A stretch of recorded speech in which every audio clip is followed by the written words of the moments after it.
Welcome to Your Gen Z Coworker, the podcast where we break down the workplace and focus on what truly matters, building well-being into your career, prioritizing life over work, and staying true to yourself. Hosted by me, Emily, a fellow Gen Zer who's been there, done that, and still figuring it out. This is your space for real talk career advice, workplace trends, and actionable insights that put you first.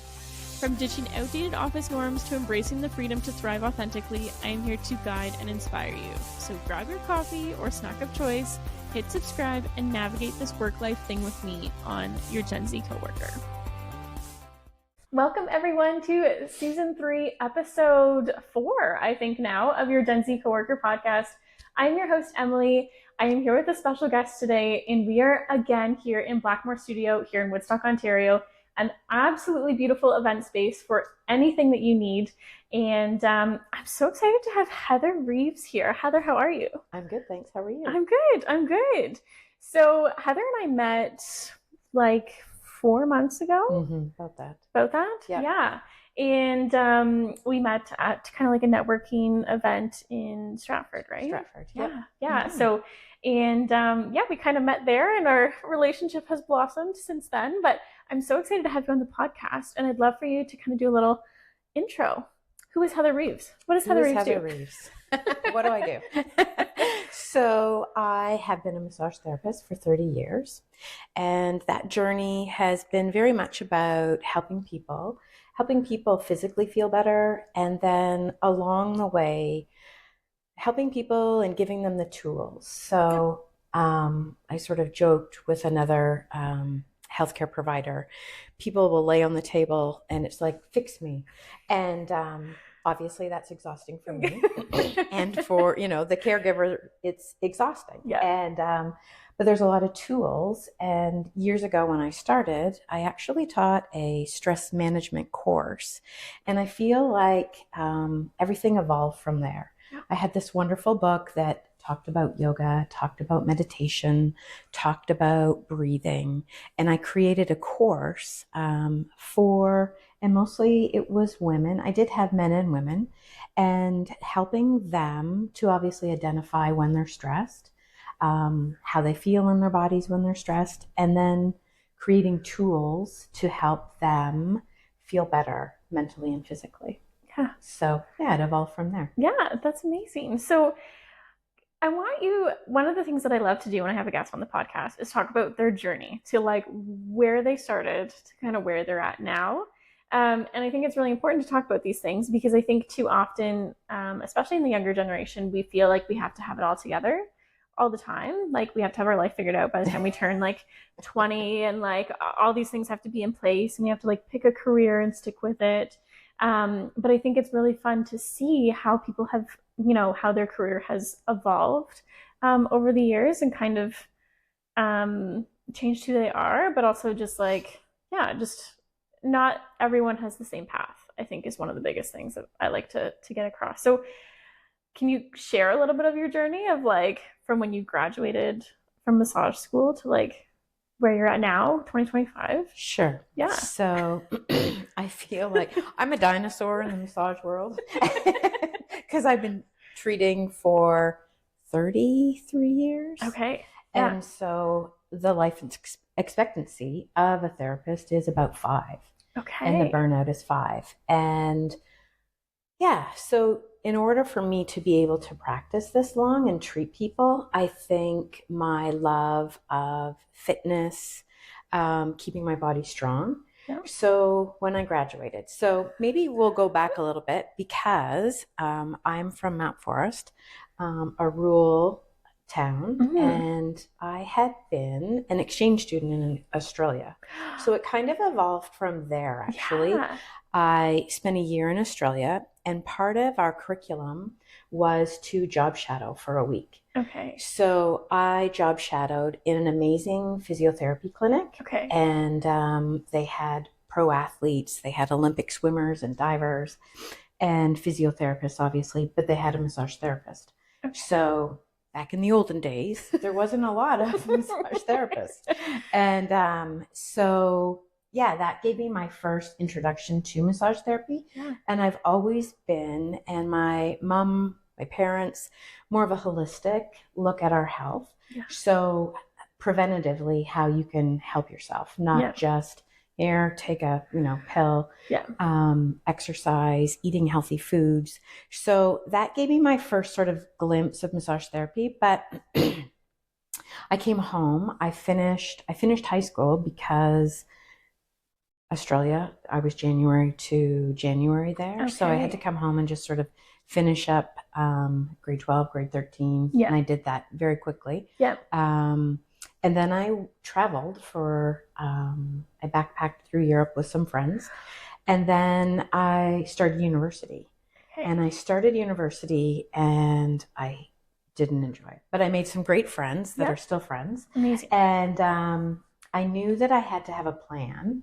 And I wasn't going back to university. So I did a year of university and I enrolled in massage school.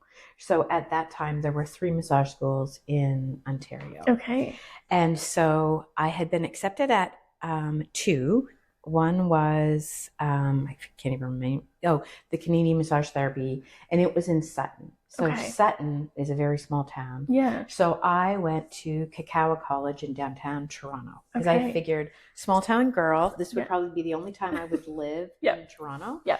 And I wanted to experience that. Yeah. So I spent 2 years in Toronto and just enjoyed all of that. Yeah. And got a part-time job, but finished school. So at that time, massage therapy was 2 years at a private school. Okay. And graduated, and I actually set up a practice with a local chiropractor and naturopath in Mount Forest. Okay. And so at the start of that, it was a lot of educating. Yeah. Because a lot of people were like, oh, massage therapy. Yeah.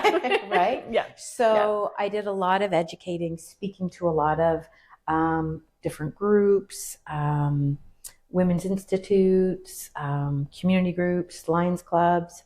And I've been a massage therapist and doing hands-on treatment, but I've also done a lot of educating. Yeah. And I'm also very much a lifelong learner. If you saw my stack of books at home and courses. So over the years, practiced massaged, had different massage therapists work for me and with me and built that. And then I did my fitness training. And so I trained as a fitness instructor, and that evolved into yoga, and then doing my first 500-hour training. And then I did some therapeutic yoga. I've done restorative yoga. So a lot of different yoga lineages. Yeah. And I met some wonderful people actually when I did my second 500. I'm not quite sure why I had to do 2 500, but I did. Again, I'm a lifelong learner. Yeah. So how the body moves has always intrigued me. Yeah. And helping people to move with more ease and also getting out of our heads. So educating, helping people. And I remember I had a client on the massage table and we were just talking about home care, remedial exercises. And he said to me, well, do you do that? And I'm like, well, actually, yeah, I do. Yeah. And, I've had tendonitis from treating people, but keeping my body strong and capable was important. And then, yoga just sort of evolved from massage. So let me see. Then I did that. And again, I had quite a few different therapists work with me over the years. And I think during COVID, I very much decided that I didn't want to manage people anymore. And, some frustration. I've had some wonderful therapists, and I had an associate at that time. And I approached her about buying my business. And she's gone on to do wonderful things and expand the practice, and very much has the same principle as me, helping people, serving the community. Yeah. And so I still teach yoga there. But I've gone on and done coaching certifications, and so not just massaging for 33 years. Yeah. But and incorporating the principles. And then I did meditation training in LA. Yeah. And I went to Unplug meditation with two friends. Okay. And we did, it was 6 weeks online, and then we had a week of in-class training. So that was an amazing experience. Yeah. Our lead teacher was David G. So he has a wonderful book, De-Stressifying and the Secrets of Meditation. So meditation is also a big part of what I do. Yeah. And of course, through all of that, raising my children, I experienced burnout. And at that time and what I went through, I felt very isolated because people would say to me, well, you're the yoga lady. You teach all that stuff. Mm-hmm. But I was very good at looking after other people and not so good about looking after me and prioritizing me. Yeah. So, and I still feel that is very much a practice for me, but having an awareness. But in that's very much been the catalyst to why I started an online program called Empty to Nourished. Okay. So yeah, that's kind of a nutshell. Yeah, a nutshell. But I really appreciate you sharing your story. And I think like I said before, I think it's important to talk about these pieces of, it was never just one path, right? There's so many things of, yes, you went to school for massage therapy, but look at how much came from taking that one course, right? Yeah.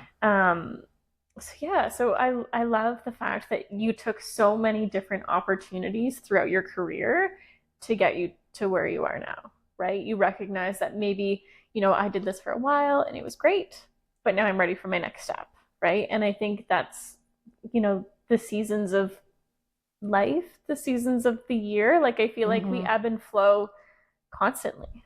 For sure. Yeah. And I love that you said the seasons, because I teach that in my yoga classes and we need to honor, right now it's winter. Yeah. And so naturally we're not supposed to push right now. Yeah. And we need to rest, we need to reflect. And that's been part of my growing and learning, is to pause long enough to reflect. Yeah. Because I'm from that generation where it's the sun shining, make hay. Yeah.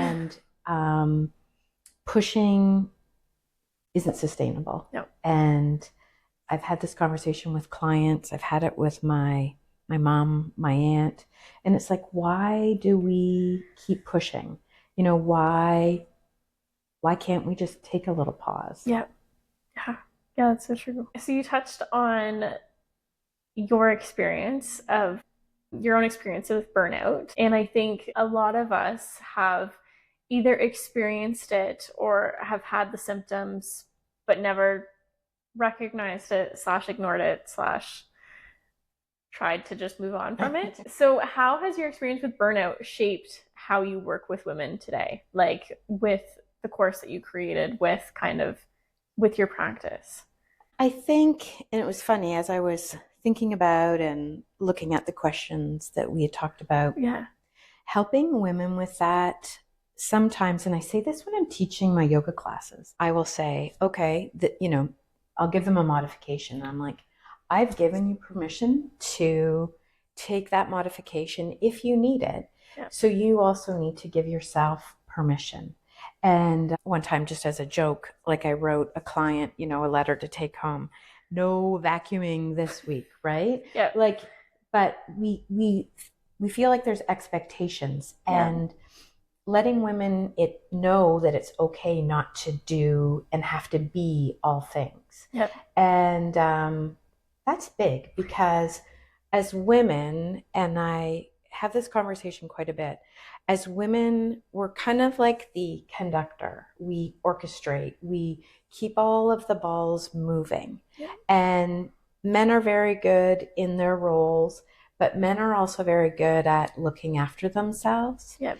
And we as women feel a lot of guilt in looking after ourselves. Yep. And not having guilt. And I say that it's like we shouldn't have guilt, but we do. Yeah. And it's easier said than done. And I have a wonderful friend who I very much respect. And she's like, I don't have mom guilt. And she doesn't. Yeah. And I think that is amazing. She's one of my heroes. Yeah. But she's like, I know that for me to be the best mom, I need to go for my run. I need to do my workout. I need to nourish my body. Yeah. And so I think it's, again, giving ourselves permission and very much knowing what our values are. And when I say that, sometimes too, or people say, no is a complete sentence. But for people pleasers, that's tough. Yeah. And I once was listening to, wasn't even a podcast in those days, but it was Cheryl Richardson. Are you familiar with her? The name sounds familiar. She wrote the book. I read a lot. And so she had written the book, and it was a coaching book on priorities and boundaries. And her coach had said to her, you need to disappoint someone every day. And I was very taken aback. Like, well, why would you intentionally do that? But it was like, missed the point, right? Because it wasn't about going out and obviously disappointing somebody. Yeah. But it was taking that step back and going, no, I'm really sorry. That doesn't work for me right now. Yeah. Right? Yeah. And it's a lesson that I'm still very much practicing and learning. Yeah. But it's about being able to take that pause and responding as opposed to reacting. Because how many times we went, oh, yeah, that sounds great. And then you're like, what the heck did I? Yeah. Like, do I really want to do that? Like, no. Like, and so, I teach that a lot too. Like taking a pause. Yeah. Yeah, I think that's so important. I recently had an experience, chronic people pleaser, that I'm trying to move past. I'm working on it. But I had been asked to speak at an event. It was for International Women's Day for free. And 3 years ago, Emily would have been like, yep, sure, totally, I can do that. 2025, Emily is saying no.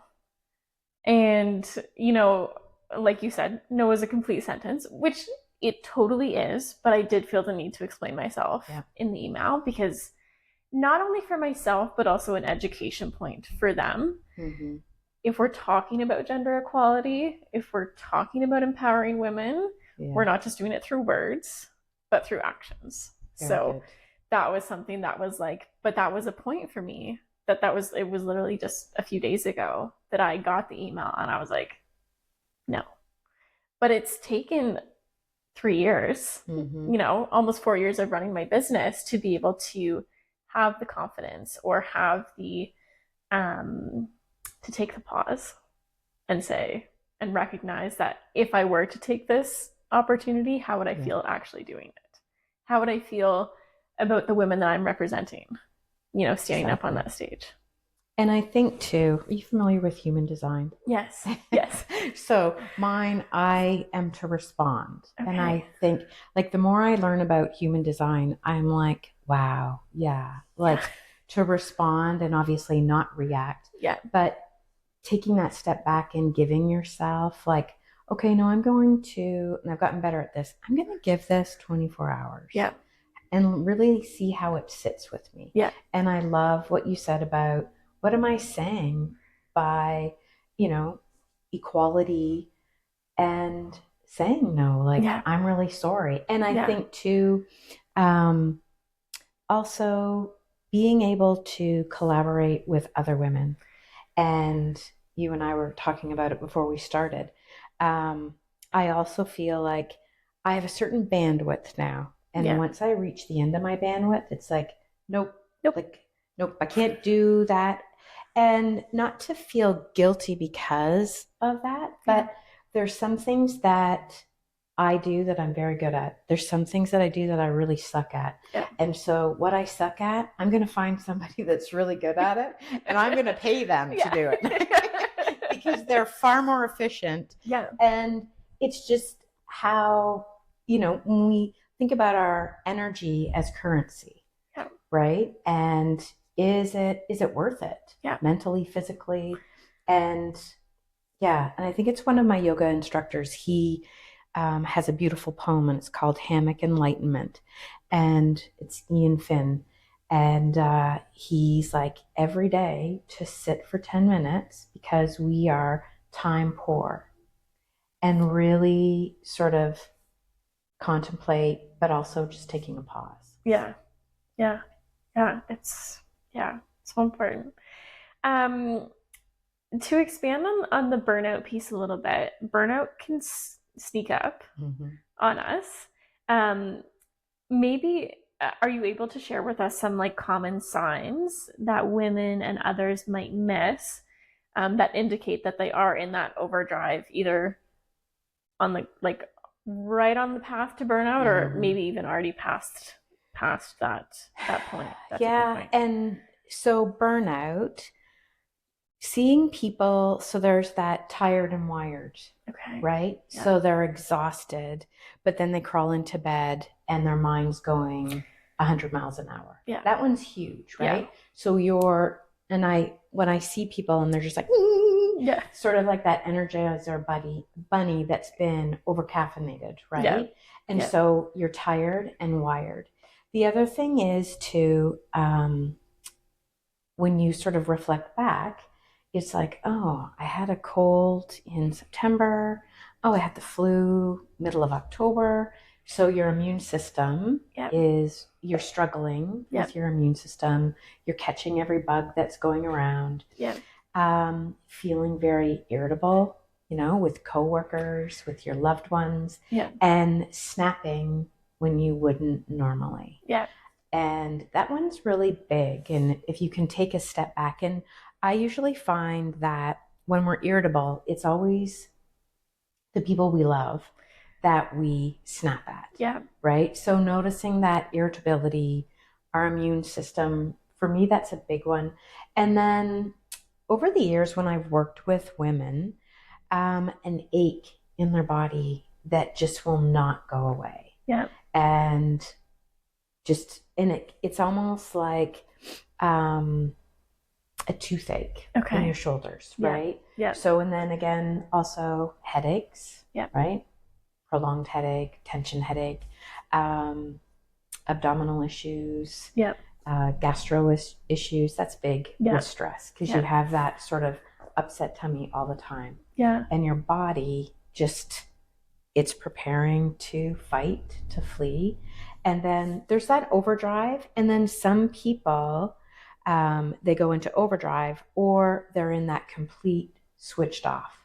So the things that used to bring them joy no longer do. Yeah. And they're just exhausted. And I want to say very overwhelmed by everything. Yeah. And the smallest little ask puts them over the top. Yeah.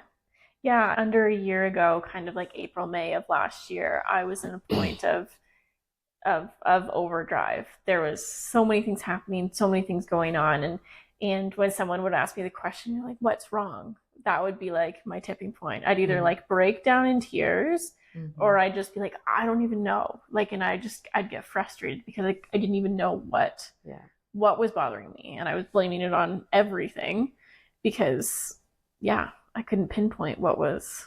And I think too that sometimes we can pinpoint that as complete overwhelm. Yeah. Right? There's so many things to do. Yeah. And we don't even know where to start, and we don't know.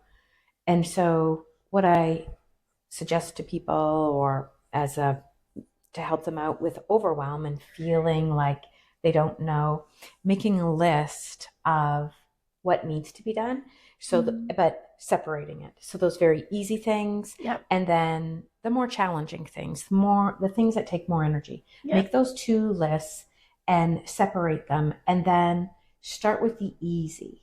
So in any sort of habit formation, they talk about do those easy things to underwhelm yourself, not overwhelm. And then once we gain a little momentum, then it becomes easier. Okay. So, it's a little hack. Yeah, a little hack. I like it. I like it. So one of the things that you kind of started to talk about there was overdrive, but then there's overdrive to cruise. That's something that you teach and you talk about. So what does that transition look like for someone? And and how can someone like kind of start that process if they're feeling that like they're in complete overdrive right now? How can they kind of like make their way to cruise? So awareness. Okay. Having awareness and being able to obviously take that step back. So one of my teachings from my meditation teacher is stop. So stop, S, T, just take that step back, observe, and then proceed. But we need to be fully aware of all those moving parts and take that step back and observe what's going on. Yeah. Because when we're in the middle of it, it looks very different than when we take that step back. Yeah. Right? And sometimes when we're in the middle of it, it seems very hard and overwhelming to know where to start. But taking that step back, and I said bandwidth, and really, being okay and not judging yourself and being more compassionate with yourself. Yeah. And that's not easy for a lot of women because, again, just like you said, the people pleaser, we want to do more and we don't know how to help ourselves or offer ourselves some compassion. So I would say awareness and compassion. Yeah. To take that step back. And again, that permission piece that it's okay to let some things go. Yeah. And like you said, maybe it's the season right now where you need to just slow down and let things ride themselves out. Yeah. And there's a time also that we need to be busier. We need to work, but we also need to, and when you look at women's cycles, right? So our seasons in Ayurvedic medicine and also Chinese medicine, you look at the seasons, and if you look at the elements of earth, those seasons, the rhythms, right? Yeah. So have that awareness, take that step back, and then proceeding with what truly resonates for you. Yep. And then maybe it's that time to delegate, right? Yeah. Delete. And I also, something for me this year, I want to do it all. I want to, I've got lots of ideas and go. Yeah. And so to take a step back, and my sort of mantra is, I'm going to let this go right now. Yeah. I'm making space for something else. Yeah. And when I think, I should be doing that too, it's like, no, I need to let that go. Yeah. So sometimes letting things go. Yeah. Yeah. Letting them ride out. Yeah. Yep. Yeah. No, that's so true. And I like that you talked about, like for women's cycles too. Like, I think that's something that's becoming more and more talked about. Yeah. Like, it's coming up on my feed and it's had me download an app, and I'm now like very like intuitive as to, this is where I'm at in my cycle right now, and this is where I'm going to be. And it just kind of gives you a little bit of like reassurance almost that you're like, oh, this is where I'm meant to be right now, right? And you don't have to fight it, or you don't have to like question it. Like, you're just yeah. And there's a little bit of science there, like, and when you stop questioning it, or I think too, comparison, right?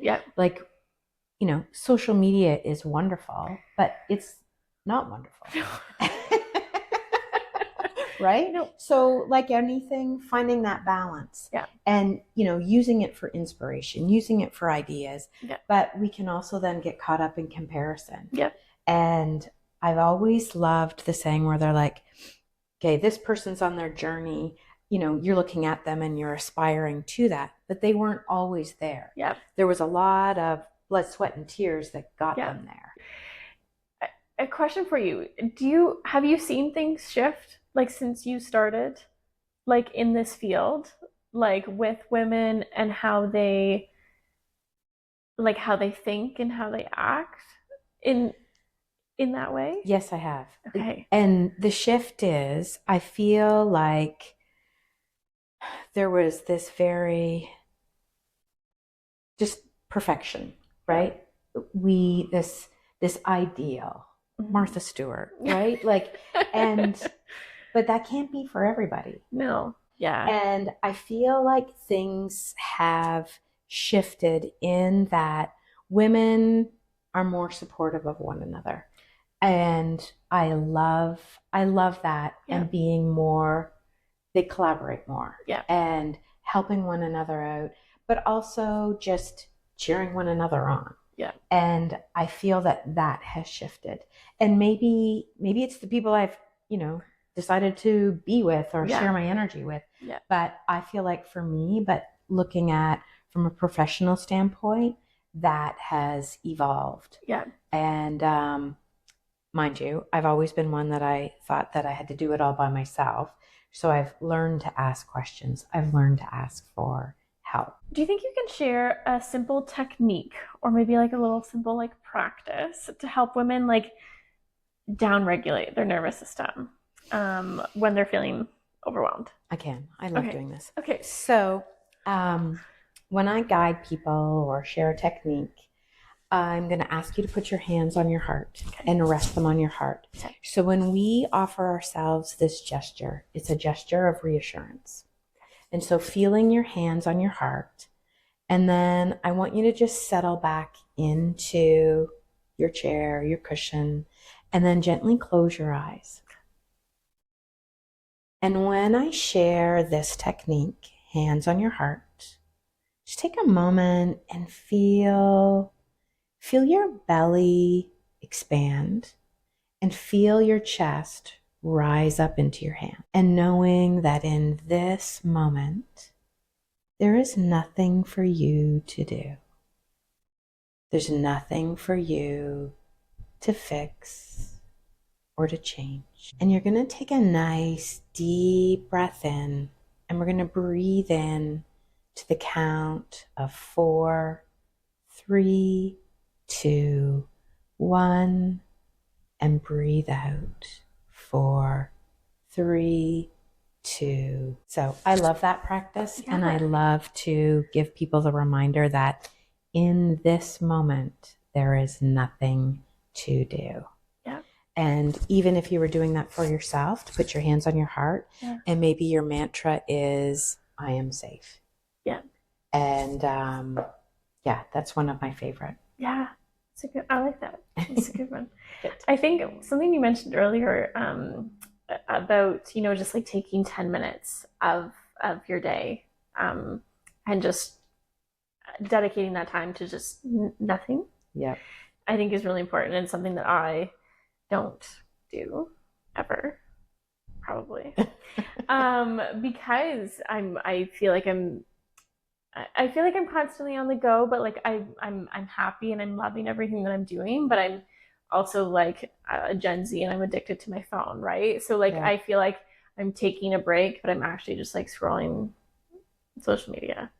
So I like that point, and I think something too, when we're scrolling, and most of us, the first thing that we do, so I've been trying to be very mindful of this, and this is from Mel Robbins. Yeah. So when you pick up your phone in the morning and you start scrolling, you've just given your most precious commodity, your energy, to millions, right? Yeah. So even in the morning, if you can just not look at your phone and take that little break and just breathe.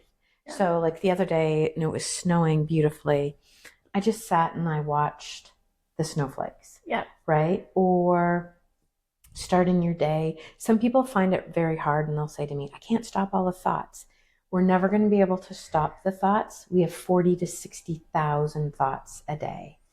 But and I've been reading a book, and it's called 1 Degree Revolution. And it's yoga principles. And it's talking about instinctive meditation. So setting the intention to meditate, and there's going to be thoughts that arise, and just notice them, right? If your intention is to repeat a mantra, start your mantra, but you might notice that mantra sort of disappears. Yeah. But don't beat yourself up or judge yourself about it. just gently bring yourself back. Yeah. And for me, that was one of the biggest things Yeah. when I was learning to meditate was, oh, okay, I've wandered off. Come back, you know, instead of getting frustrated and then like, oh man, this didn't work. Yeah. And, or one that most people love is to light a candle and just watch the candle. It's like sitting by a bonfire. Yeah. Yeah. And just give yourself, Yeah. you know, that little bit of time. Set your timer. Yeah. It's not all day. Okay. Yeah. But setting a timer works great too. Okay. Yeah. Okay. That's good. I feel like I would like that candle. I feel like that would give me. Yeah. Yeah. Yeah. Yeah. It's interesting. Yeah. You do candle gazing. Yeah. Yeah. I love that. So a lot of the listeners to the podcast, and also just followers that I have through social media, struggle with balancing career goals, where they're going, where they want to be with their career, and their personal well-being, right? Mm-hmm. What's kind of like a habit or maybe like a mindset shift that you would recommend to kind of maybe like be able to separate the two, or whether it's combining the two, or like what's kind of a shift to kind of help navigate that? So progress over perfection. Okay. Right? Yeah. And celebrating your little wins. And I think sometimes too, we get so goal focused, oriented, which is wonderful to have goals. Yeah. And we're striving towards something. Mm-hmm. But if you think about it, is everything else sort of falling off the wayside? And something, it was my daughter. She's like, Mom, you always taught me to be balanced. So I'm not going to kill myself to get 95.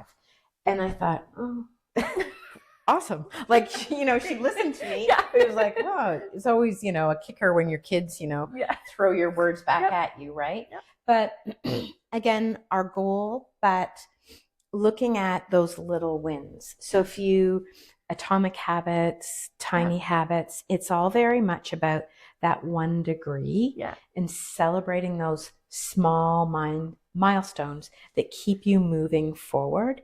But, and I don't think balance is a tricky word, right? Like, because it's more of a juggle, right?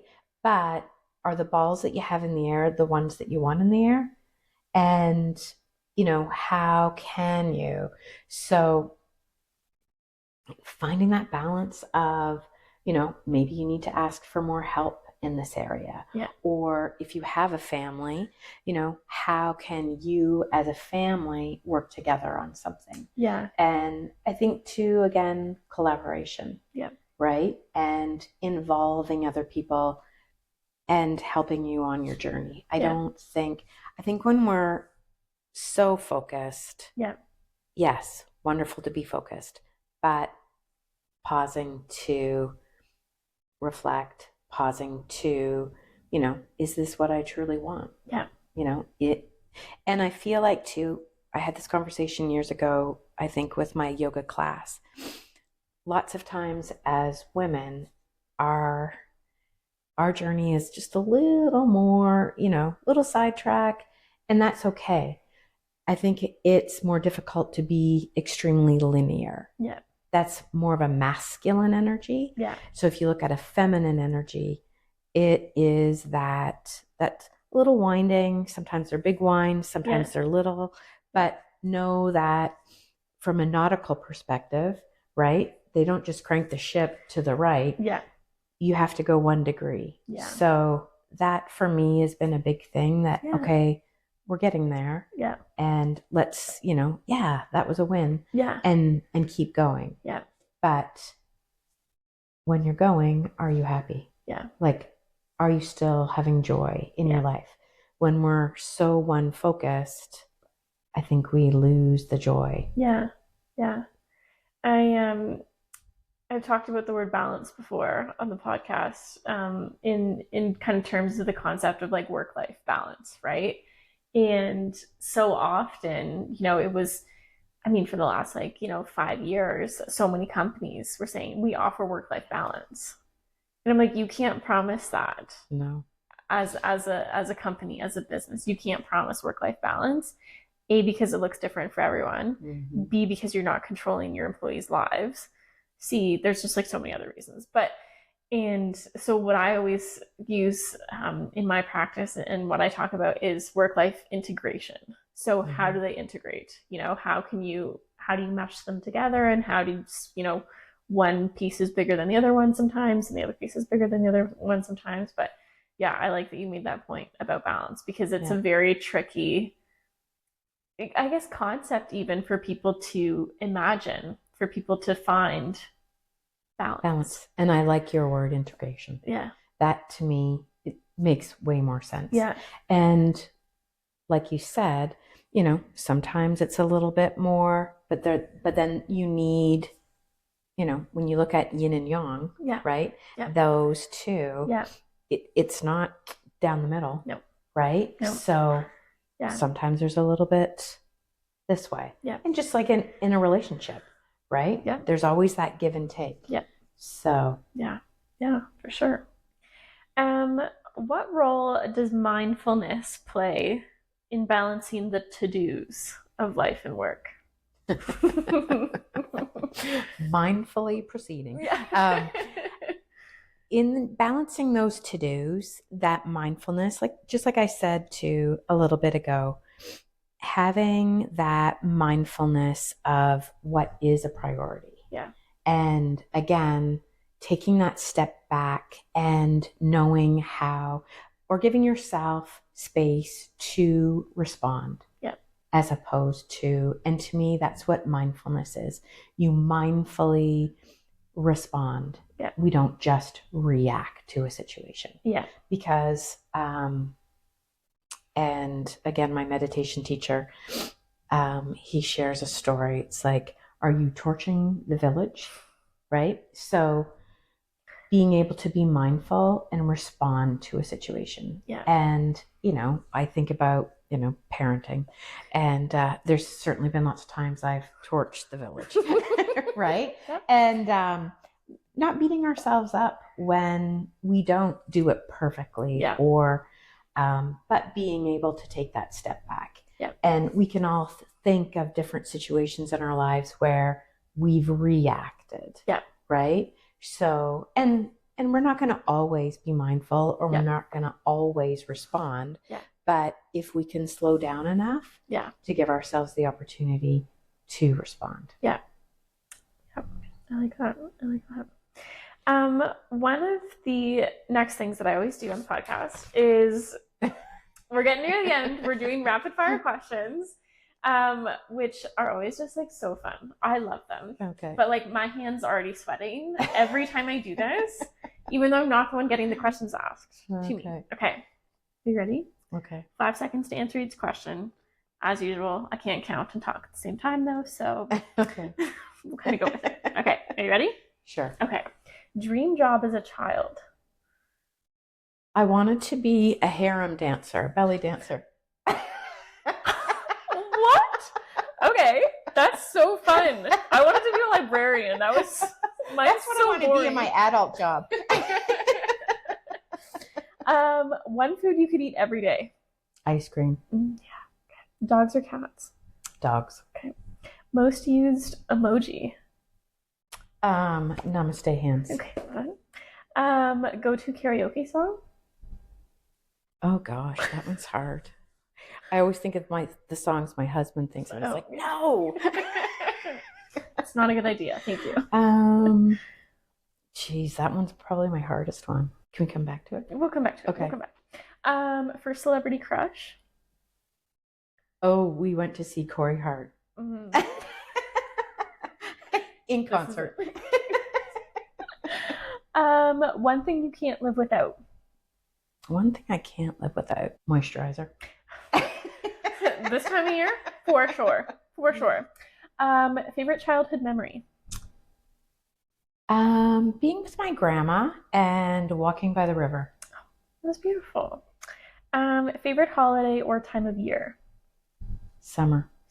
Yeah, I could use some summer right now. Yeah. Morning person or night owl? Oh my God, morning. Morning. I'm like, my alarm's at 9:05 5 p.m. says, get ready for bed. It's like, got that covered. I'm already in. Thank you. Sweet or savory? Sweet. Totally. Yeah. Biggest work pet peeve? Biggest work pet peeve. When I like efficiency. Yeah. So when you're not efficient, that drives me crazy. Yeah. Yeah. So, yeah. I know that. I know that. Biggest fear? Biggest fear. That one's, it's funny because I feel like right now I'm making lots of shifts. Yeah. So shifting from being a massage therapist, my hands-on work, and then coming out that I'm, a coach. Yeah. And I don't know why I'm so like, it's like to show up and like, I want to coach people. I want to mentor people. Yeah. It's scaring you. Yeah. Okay. It's scaring me. Okay. We'll work on that. And then maybe snakes. Okay. Valid. Totally valid. Best career advice you've ever received? Best career advice. Or maybe best career advice you've ever given? I feel like do what you love. Like, yes, that's really important. Yeah. But I think too, doing what comes easy, right? And not fighting, trying to do something that's not easy. Yeah. I like it. Do you believe in aliens? No, I'm very logical. Okay. What's one thing on your bucket list? I really want to go to Portugal and Spain. Beautiful. Yeah. Yeah. Look at that. Okay, do you have a karaoke song? No, I hate singing. Okay. That's totally fine. So, we're kind of wrapping up the episode now, but if you could leave listeners with one piece of advice for reclaiming their sense of self amidst all the chaos, what would it be? To reclaim your sense of self. Yeah. I think, again, it's taking that pause and truly doing and honoring yourself. I think a lot of times we are living what is expected of us, and be true to yourself and really listen. And in yoga and meditation, your innate knowing, really listening to that and those gut feelings. I think our gut, that inner knowing, we need to trust it. Yeah, I love it. So where can listeners and watchers go to learn more about you and your business? Heather Reeves Yoga .ca. Okay. That's my website. I do have a YouTube channel with some yoga classes and meditations. Okay. But basically my website, and I'm on Instagram, Heather Reeves Yoga. So that would be the best place, and Facebook. Okay. So Heather Reeves Yoga again. And I do have a free Overcoming Burnout Facebook community. Okay. And I try to be in there regularly, giving you tips. I've got to get better at that. Yeah. More consistent. Me too. And that's where you can find me. Amazing. So I'll have all of those linked in the show notes so that you can find Heather. But this kind of concludes season 3, episode 4, which is so exciting. So thanks so much for coming on the podcast, Heather. Thank you for having me. Of course. And thanks again to Blackmore Studio for having us here in this gorgeous space. And I will see you in a few weeks.